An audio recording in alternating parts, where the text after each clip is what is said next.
नमस्कार। आज हम IRCTC यानी भारतीय रेलवे के कुछ नए नियमों पर बात करने वाले हैं। ये 1 जुलाई 2025 से लागू हुए हैं। हमारे पास एक स्रोत है जो इनका विश्लेषण करता है और हम कोशिश करेंगे कि इन बदलावों को समझें, इनके फायदे क्या हैं, नुकसान क्या हो सकते हैं और आप पर मतलब यात्रियों पर इनका क्या असर पड़ेगा। सबसे बड़ा सवाल शायद यही है कि भाई तत्काल टिकट का क्या होगा, आसान होगा या मुश्किल। तो इसी से शुरू करते हैं। हाँ बिल्कुल, सबसे अहम बदलाव तो यही है तत्काल बुकिंग में।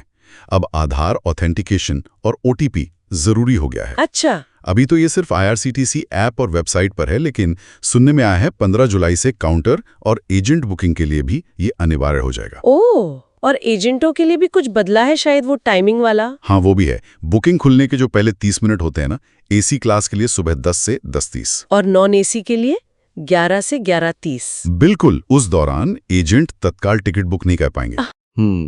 तो क्या लगता है इससे मतलब आम यात्रियों को बराबरी का मौका मिलेगा, कुछ फायदा होगा? देखिए, यहीं पर बात थोड़ी दिलचस्प हो जाती है। ये जो आधार और OTP लाया गया है, इसका असल मकसद तो तत्काल बुकिंग में जो गड़बड़ होती थी उसे रोकना है। अच्छा, जैसे वो बॉट्स वगैरह। हाँ, ऑटोमेटेड बॉट्स का इस्तेमाल या फिर एजेंट जो थोक में टिकट बुक कर लेते थे। कोशिश यही है कि भाई जिनको वाकई जरूरत है उन तक टिकट पहुंचे। और एजेंटों पर जो शुरुआती रोक लगी है उसका लॉजिक भी यही है कि बुकिंग प्रोसेस थोड़ा निष्पक्ष बने, सबको एक लेवल प्लेइंग फील्ड मिले, कह सकते हैं। हाँ, ये दुरुपयोग रोकना तो खैर जरूरी था। अच्छा, इसके अलावा भी कुछ बदलाव हुए हैं ना, जैसे वो रिजर्वेशन चार्ट का समय बदल गया है। हाँ, वो भी एक बड़ा बदलाव है। अब फाइनल रिजर्वेशन चार्ट ट्रेन खुलने से 8 घंटे पहले तैयार हो जाएगा। 8 घंटे? पहले तो सिर्फ 4 घंटे थे। ये तो काफी अंतर है। बिल्कुल, और इसका सीधा फायदा मिलेगा वेटिंग लिस्ट वाले यात्रियों को। कैसे? उन्हें ज्यादा वक्त मिलेगा ना अपनी यात्रा कंफर्म हुई या नहीं ये जानने के लिए, और अगर नहीं हुई तो कोई और इंतजाम करने के लिए। पहले 4 घंटे बहुत कम पड़ते थे कई बार। हाँ, ये बात तो है। और वेटिंग लिस्ट की लिमिट भी बढ़ाई है शायद। जी हाँ, AC क्लास में वेटिंग लिस्ट कैप जो पहले 25% था उसे बढ़ाकर 60% कर दिया गया है। ओह, 60%? काफी ज्यादा है। और नॉन AC में ये 30% तक बढ़ाया गया है। इसका मतलब ये हुआ कि अब कुल मिलाकर ज्यादा टिकटें बुक हो पाएंगी, भले ही वो शुरुआत में वेटिंग में हो। अच्छा, और एक और अहम बात, किराया।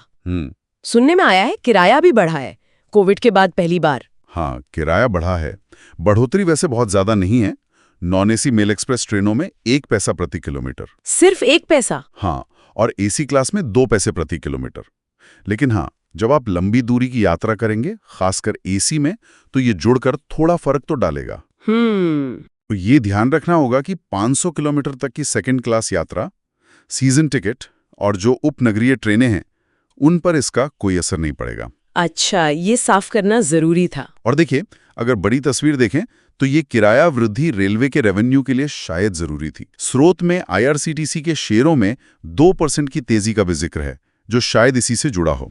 एक तरह से ये रेलवे की आर्थिक सेहत सुधारने की कोशिश है। तो अगर हम संक्षेप में देखें, स्रोत के हिसाब से फायदे तो कई दिख रहे हैं। तत्काल में गड़बड़ कम होगी, आम यात्री को ज्यादा मौका मिलेगा, वेटिंग वालों को प्लानिंग का टाइम मिलेगा, ज्यादा सीटें बुक हो पाएंगी और रेलवे की कमाई बढ़ेगी। लेकिन क्या कुछ चिंता की बातें भी हैं, कुछ नुकसान? हाँ, कुछ संभावित दिक्कतें भी हैं। बिल्कुल, पहली और सबसे सीधी बात तो ये कि जिनके पास आधार नहीं है, या मान लीजिए आधार उनके IRCTC अकाउंट से लिंक नहीं है, हाँ, तो वो तत्काल टिकट बुक ही नहीं कर पाएंगे।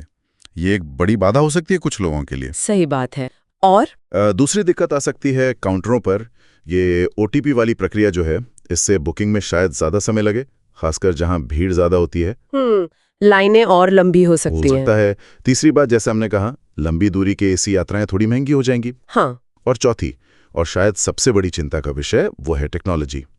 अगर आधार लिंकिंग में या OTP आने में या वेरिफिकेशन में कोई तकनीकी गड़बड़ी हुई तो यात्री काफी परेशान हो सकते हैं। ये सवाल तो उठता ही है कि क्या IRCTC का सिस्टम इन सब बदलावों को स्मूथली संभाल पाएगा। बिल्कुल, ये तो बहुत जायज चिंताएं हैं। सिस्टम की तैयारी अहम होगी। तो फिर यात्रियों के लिए क्या सुझाव दिए गए हैं स्रोत में, उन्हें क्या करना चाहिए? हाँ, कुछ चीजें हैं जो यात्री कर सकते हैं। सबसे जरूरी काम तो यही है कि अगर तत्काल टिकट की जरूरत कभी भी पड़ सकती है तो अपना आधार नंबर IRCTC अकाउंट से जल्द लिंक करवा लें और उसे वेरीफाई भी कर लें। ठीक है, पहला काम आधार लिंकिंग। और बुक कर रहे हैं तो OTP के लिए तैयार रहें। मतलब अपना रजिस्टर्ड मोबाइल फोन साथ रखें और वो चालू हालत में हो। मोबाइल जरूरी हो गया अब। तीसरा, एजेंटों पर जो रोक लगी है पहले आधे घंटे की, उस टाइमिंग का ध्यान रखें। अगर एजेंट से ही बुक करवाना है तो उस आधे घंटे के बाद ही हो पाएगा तत्काल। अच्छा। और किराए वाली बात, हाँ। अगर लंबी यात्रा प्लान कर रहे हैं तो थोड़ा बढ़ा हुआ किराया अपने बजट में शामिल करके चलें। और वो चार्ट वाला बदलाव? हाँ, क्योंकि चार्ट अब 8 घंटे पहले बन जाएगा, तो अगर आपकी टिकट वेटिंग लिस्ट में है तो कंफर्मेशन का इंतजार करने के साथ साथ अगर जरूरत पड़े तो एक प्लान बी, मतलब कोई और विकल्प तैयार रखने के लिए अब ज्यादा समय मिलेगा। ठीक है, तो ये कुछ प्रैक्टिकल टिप्स हो गए। कुल मिलाकर देखें तो इन सारे नियमों का जो इरादा है वो IRCTC की रिजर्वेशन प्रणाली को ज्यादा पारदर्शी, ज्यादा ट्रांसपेरेंट और इस्तेमाल करने में आसान बनाना लगता है। लेकिन हाँ, ये आधार की अनिवार्यता और किराया बढ़ोतरी जैसी चुनौतियां भी साथ लेकर आया है, जिनसे यात्रियों और रेलवे दोनों को निपटना होगा। तो ये बदलाव सिर्फ टिकट बुक करने के तरीके को ही नहीं बदल रहे हैं, बल्कि शायद ये हमारे यात्रा करने के पूरे अनुभव को भी कुछ हद तक बदल सकते हैं। अब सोचने वाली बात यह है कि क्या लंबे समय में ये नियम भारतीय रेल यात्रा को ज्यादा लोगों की पहुंच में लाएंगे या फिर कुछ यात्रियों के लिए ये नई तरह की बाधाएं खड़ी कर देंगे, ये देखना होगा।